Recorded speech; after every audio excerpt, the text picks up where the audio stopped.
Hello everyone, welcome back to Noor classes.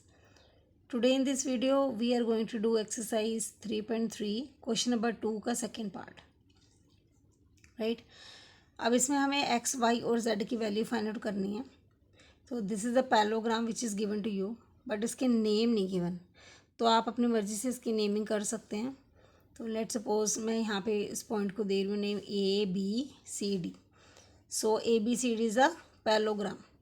So what we need to find out? We need to find out the value of x, y and z. तो आप देख सकते हो because आप सबसे पहले लिखोगे because quadrilateral ABCD is a parallelogram. ये पैलोग्राम का शॉर्ट फॉर्म है बेटा. पैला लिख के GM पैलोग्राम, इसको हम शॉर्ट फॉर्म में ऐसे लिख सकते हैं. तो quadrilateral ABCD is a parallelogram.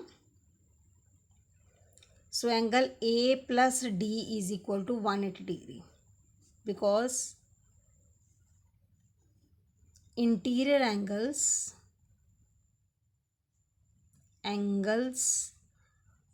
on the same side of transversal line are supplementary. Right? So if angle D is given to you 50, then you are able to find question angle A. Angle A is equal to 180 minus 50.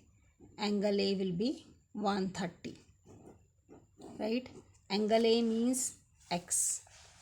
ठीक है. Angle A जो है वो x है. तो x की value आपके पास 130 आ गई.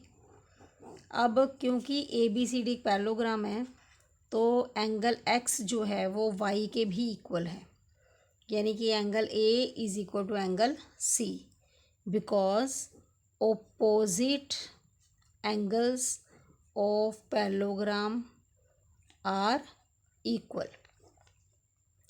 So hence we can say जो y है उसका मेजरमेंट भी 130 डिग्री ही है. सो x और y की वैल्यू आ गई है. Next we need to find the value of z. Right? तो z की वैल्यू फाइंड आउट करने के लिए आप क्या करोगे?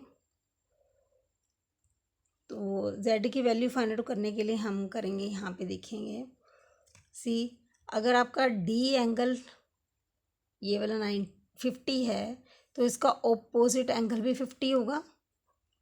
Right? Opposite angle of parallelogram are equal. ये एंगल आपका 50 हो गया, दोनों इक्वल हैं.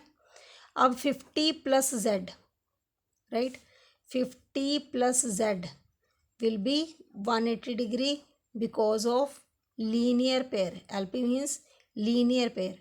डोंट यूज़ शॉर्ट फॉर्म, आपने फुल लिखना है लीनियर पेयर. तो z is equal to 180 degree minus 50 degree.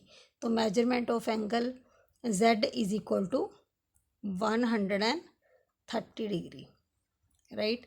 तो हमारे पास x, y और z तीनों का जो मेजरमेंट है वो 130 डिग्री ही है. राइट? तो this is how we are going to solve this sum. अब हम आगे करते हैं क्वेश्चन नंबर 3. क्वेश्चन नंबर 3 में आप देख सकते हो कि ये क्वेश्चन आपको गिवन है. आपको x, y और z की वैल्यू फाइंड आउट करनी है. राइट? तो सबसे पहले आप देख सकते हो कि ये एक छोटा सा ट्राइंगल नज़र आ रहा होगा आपको. इस ट्राइंगल के अंदर हम x और y की वैल्यू हमें फाइंड आउट करनी है. ट्राइंगल के 3 एंगल्स होते हैं जिसमें से एक का मेजरमेंट गिवन है, 2 की वैल्यू आपको फाइंड आउट करनी है.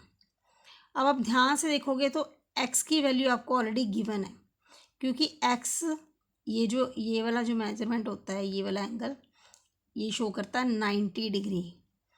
ठीक है? अब ये वाला angle is equal to angle x. 90 is equal to x. Why? Because of vertical opposite angle. Vertical opposite angle cross में बनते हैं ऐसे, ऑपोजिट, वर्टिकल ऑपोजिट है. तो मेजरमेंट ऑफ x आ गया आपका 90. अब ये आपका 90 है और ये 30 है, तो you are able to find angle y. How? Angle sum property of triangle, angle sum property of triangle. तो एंगल 30 डिग्री, एंगल ये 1 2 and 3, 30 degree plus x plus y is equal to 180 degree, right. यानी कि अगर मैं इसको solve करूँ तो ये बन जाएगा x plus y plus 30 is equal to 180 degree, right. तो एक्स की वैल्यू हमने फाइंड आउट करी है 90 प्लस वाई प्लस 30 डिग्री। तो 90 प्लस 30 इज़ 120, 120 प्लस वाई, दोनों को हमने प्लस कर लिया, इज इक्वल टू 180। तो y is equal to 180 minus 120, ये प्लस 120 डिग्री, जब ये अपोजिट साइड आएगा तो ये माइनस बन जाएगा। तो वाई का मेजरमेंट आया आपका 60 degree, y is equal to 60 degree. अब हमें क्या फाइंड आउट करना है, वैल्यू ऑफ जेड, राइट। अब जेड की वैल्यू फाइंड आउट करने के लिए आप देख सकते हो ये वाली जो साइड है, ये वाली जो साइड है ये इसके इक्वल भी है और पैरेलल भी है, राइट। अब अगर ये दोनों साइड्स आपस में पैरेलल हैं तो वाई और जेड को देखिए, वाई और जेड, ये देखो जेड फॉर्म हो रहा है, तो ये कौन से एंगल होंगे, ऑल्टरनेट एंगल, ऑल्टरनेट एंगल्स हैं। तो एंगल जो वाई हमने निकाला था वो 60 है, तो जेड भी हमारा क्या हो जाएगा 60। ऑल्टरनेट एंगल्स, ऑल्टरनेट एंगल क्या होती हैं ये देख सकते हैं आप कि अगर ये टू लाइंस पैरेलल हैं, ठीक है, जैसे कि ये वाली मैंने बताया था अभी, ये लाइन पैरेलल है और यहाँ पे आपका एंगल क्या बन रहा है वाई, तो ये इसके इक्वल होगा क्योंकि ये ओपोजिट साइड है, इसकी फेसिंग आपकी राइट साइड पे है और जेड जो है उसका फेस लेफ्ट साइड पे है, तो ये दोनों एंगल आपस में इक्वल होंगे, ऑल्टरनेट एंगल्स। अब इसके लिए ऑल्टरनेट एंगल्स के लिए कंडीशन होती है कि लाइंस मस्ट बी, जिनके बीच में ये एंगल बन रहे हैं वो लाइंस मस्ट बी पैरेलल, क्योंकि ये एक पैरेललोग्राम है, तो ये लाइंस तो ऑलरेडी हमें पैरेलल गिवन है, that is why we can apply this property कि angle Y will equal to angle Z, क्योंकि ऑल्टरनेट एंगल है। वाई का मेजरमेंट हमने फाइंड आउट किया है 60, तो जेड भी हमारा क्या हो जाएगा 60। Okay, see you in the next video, will do 4th and 5th part in the next video, bye.